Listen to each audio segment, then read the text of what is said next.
Sejam bem-vindos ao Chá de Trovão, fazendo mais uma review de episódio de Mushoku Tensei contra a minha vontade, como sempre. E tivemos o que nesse episódio 15? Teve festa. Um bom episódio. Um bom episódio. Sólido episódio. Um sólido episódio. Que bom, cara. Ele estava, de fato, no estado sólido. Não era gasoso. Não era líquido. Jamais. Era sólido. Jamais também. Parabéns. Incrível. Enrijecido. Parabéns a ele. Parabéns. E não teve cunho sexual nesse processo. Parabéns. Parabéns. Parabéns. Isso é uma vitória. Na verdade, isso é um erro. Como assim, sexo sem casamento?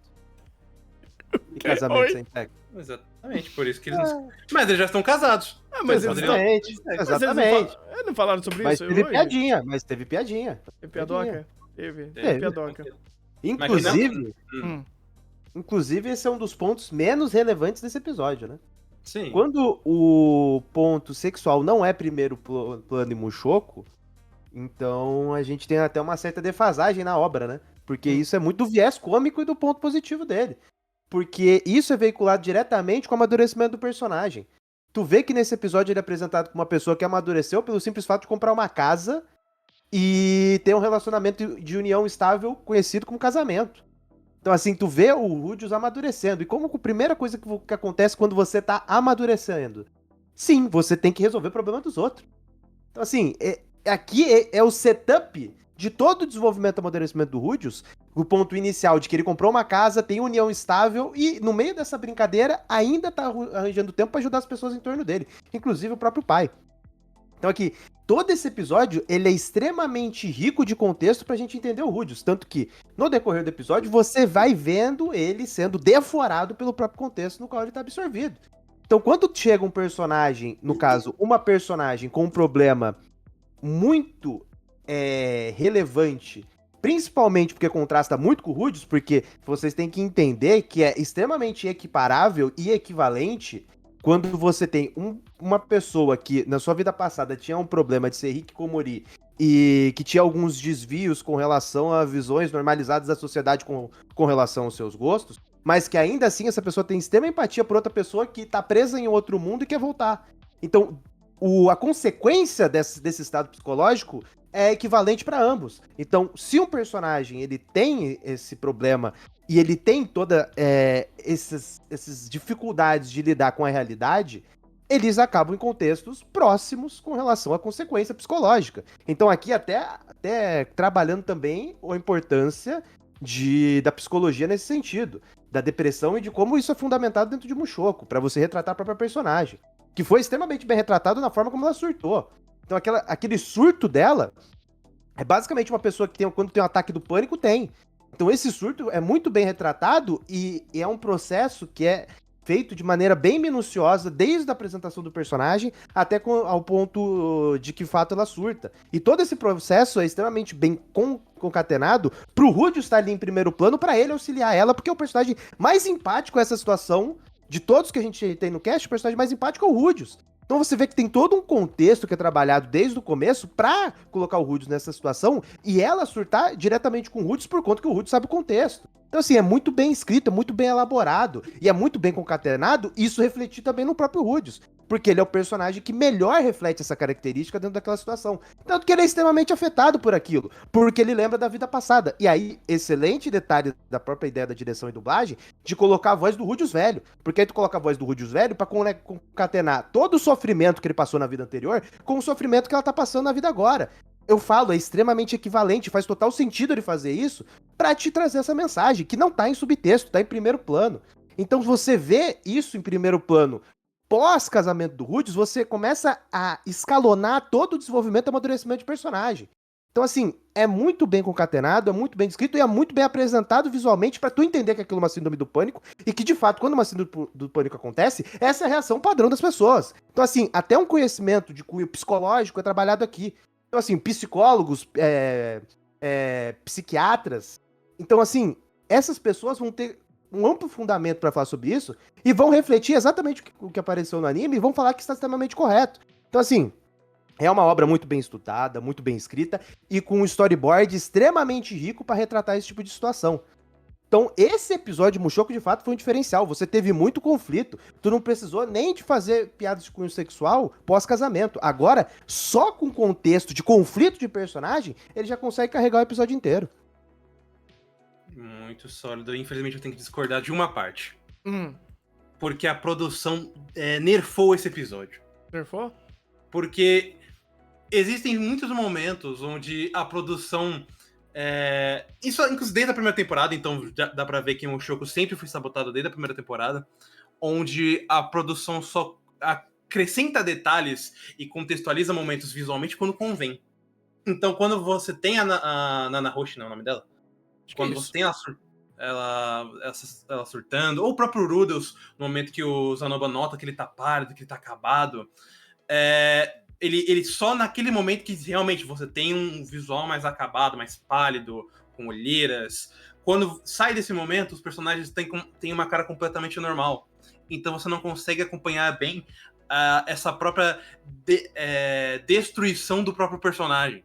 E isso seria importante, principalmente para o nosso querido Rudels, porque quando a gente tem a única piada de cunho sexual do episódio, que não é uma piada, é uma contextualização da relação dele com a Sylphie, que é o fato de que eu não posso não vai ser mais difícil eu ter filhos e tal, então se você quiser ter uma concubina para gerar descendente, não tem problema. Aqui você tem um grande impacto na mente do personagem, porque ele tem que, ainda mais de tudo que ele já fez, ele ainda tem que pensar em mais coisas nessa relação, coisa que ele não tá acostumado porque ele é um Nietzsche, isso que ele já acrescentou no episódio, só que a gente não vê essa deteorização aos poucos do personagem. Isso só acontece muito subitamente quando o Zanoba aponta. Então é uma coisa que acaba, infelizmente, amortecendo muito impacto de coisas que vão sendo apresentadas. Até porque na mesma cena, como o Thunder muito bem colocou, ele fala, você tá também mais pálida, aí mostra o Rudels de uma aparência mais pálida. Transição de cena, ele já tá assim, tipo, a única coisa que ele tem é um sombreado, então não parece que ele tá cansado. E ele resolve isso? Nada, a produção não mostra isso. Então, infelizmente, por mais que o roteiro esteja acrescentando todos esses detalhes de contextualização e apresentação de peso de personagens, das diferentes perspectivas, a produção não acompanha, cara. Isso é muito triste vindo de uma série que tem apresentado e criado em múltiplas camadas pro Rudels, mesmo neste episódio. Porque só essa questão dele ter que entender como vai fluir a relação dele com a Sylphie daqui pra frente, vai vir as irmãs dele mais pra frente do episódio. Então tem um monte de camadas que o personagem tem que pensar e infelizmente elas não são bem mostradas. Aí tá o teu erro. Primeiro que os personagens não são camadas que o personagem tem que pensar, tá ali, é intrínseco do próprio personagem, tu tá vendo em primeiro plano. O personagem está interagindo e dando dinâmica pra toda a narrativa. Ele é o verdadeiro protagonista, ele não precisa pensar, ele tá agindo.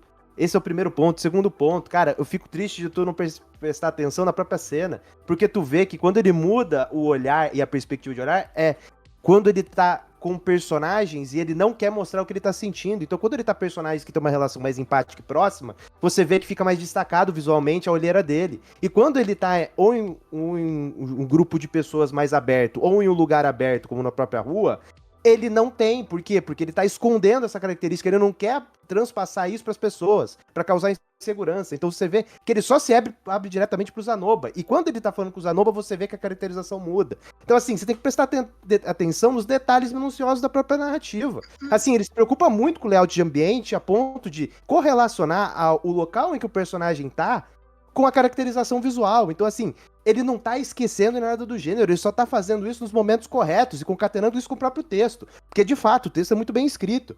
E assim, quando tu tem... Ele traz para o primeiro plano pontos interessantes também, porque a gente fala tanto de questão de world building, mas, por exemplo, essa questão que a Sylphie colocou com relação a ela ser elfa e essa dificuldade de procriação é o característico da própria, vamos dizer assim, da raça que ela tem dentro daquele mundo. Então, assim, é um contexto importante que é pré-estabelecido aqui, e que também segmenta muito do que ela coloca posteriormente, de que, você pode ter uma concubina. E assim, a gente vê outras obras que isso é completamente relativizado e ninguém critica, e só porque o Roots critica. Mas quando eu tava vendo o anime da Hipotecária, tava tudo tranquilo ter 30 concubinas pro imperador. Mas assim, o Roots ficar com mais de uma é o fim do mundo. E é só pra procriar, não é nada além disso. Aí o Chico Moedas tá traindo e todo mundo batendo papo com o Edith no Twitter. Aí quando é o Roots é o fim do mundo. Então assim, gente, vocês precisam deixar de ser hipócritas. Porque a partir do momento que isso vira aqui uma guerra de narrativa, de perspectiva, de lacração, a gente perde todo o fundamento legal da brincadeira. Porque aqui tá sendo extremamente bem fundamentado e caracterizado o próprio personagem. E vocês ficam problematizando em cima de coisa que não existe. Ou pior, que existe, mas vocês fundamentam perspectiva e falam que isso é errado. É aí quando sai dentro dessa esfera, ou vai pra própria esfera do Twitter, que é onde mora a lacração, né? Quando vai pra esfera do Twitter, aí vocês ficam lá batendo palma pra edit do Chico Moeda, rodando vídeo, camisa do Mengo. Mas se coloca a camisa do Mengo no HUD do fim do mundo, pô. Que isso? O que tá fazendo? Então assim, cara, vocês precisam parar de ser hipócritas. E se vai relativizar, vai ter que relativizar tudo, paizão. Não tem o que fazer. Então assim, muito importante a caracterização do Rudius. Muito importante essa fundamentação da Sylph. Porque é um contexto importante, porque aí chega certos indivíduos, como o próprio Thunderbolt, o rei da lacração, e fica falando, mas depois ele trai. Pô, tá aqui fundamentado em roteiro. Tá fundamentado em roteiro. E se tu acha essa atitude errada, primeiro que você tá fazendo futurologia, não é pra ficar caçando informação do material original, pra ficar fazendo essas críticas, assim, superficiais que não sabem nem o contexto da obra. Porque quando tu sabe o contexto, igual ele apresenta aqui, provavelmente vai ter mais contexto posteriormente, a gente vai estar bem fundamentado. E ponto 2, se você critica isso, irmão, você tem que bloquear tudo relacionado a Chico Moedas e o TV Fama. E aí você para de relativizar e para de ficar problematizando essa brincadeira, porque não leva a lugar nenhum.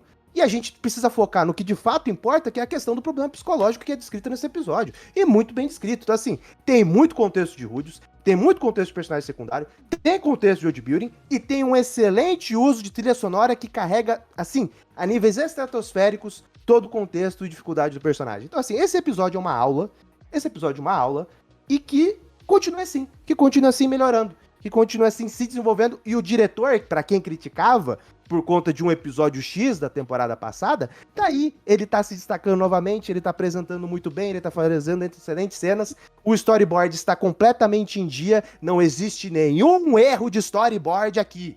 Não existe erro de keyframe, os Betweens são tão perfeitos que, assim, a China não tocou.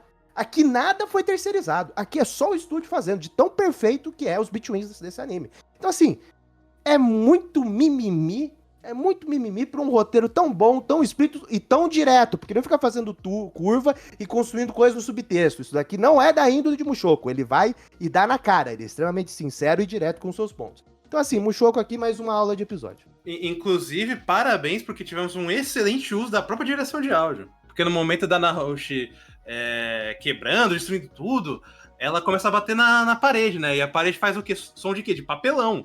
Mas aí os mais atentos vão falar, é um som errado, é um som idiota. Não, muito pelo contrário. Porque pra fazer aquele som, o ambiente precisa estar o quê? Oco. Então aquilo representa justamente o vazio da personagem naquele momento. Só que não é só dela. Porque como o Igor muito bem pontuou, isso também é do Rudius. Porque é um problema que ele teve que compreender dentro desse episódio, até da desvencilização do lado Nietzsche dele pra esse novo ele que melhorou pra caralho nessas últimas temporadas. Então, o que você tem é um mini conflito, que até por isso que ele está quebrado e pálido nesse momento, porque ele está notando como ele está dando muito mais duro do que ele normalmente dava antes. Então aqui vemos mais uma grande evolução e diferentes camadas dentro da segmentação do conflito dele e da Nana Roche. Então assim, parabéns para Mushoku, porque por um simples áudio de papelão, você conseguiu, ou melhor, papelão não, vazio, temos que deixar bem claro. Com esse vazio, você conseguiu segmentar tantas camadas que ele não pôde dizer, porque infelizmente é só um episódio de 20 minutos. Então ele não pode dar o ar da graça de todos os detalhes, mas ele consegue acrescentar todas essas camadas em diferentes pontos do episódio para você falar, para daí a pessoa, como o Thunderbolt, falar: não, mas isso nunca foi apresentado. Mentira, está aqui, está lá, neste som. Só você que não consegue entender. Então, assim, parabéns, é uma produção, inclusive, muito assertiva, muito inteligente em saber usar as diferentes camadas de sua produção. Extremamente homogêneo, eu diria. Exatamente. Sim, de fato. É isso? É isso, né? Enquanto o senhor estava ridicularizando aí com o teu óculos, sei lá Deus por quê, você estava fazendo esse processo de ridicularização aqui de Mushoku. Mas tudo bem, você pode ridicularizar o quanto você quiser. A verdade e a realidade é apresentada da forma mais simples possível. Mushoku, sucesso absoluto. E o senhor que aceite. De fato. Eu só queria perguntar uma coisa. Quem que é o tio da moeda mesmo? Eu não faço ideia quem seja. Ele fez de novo.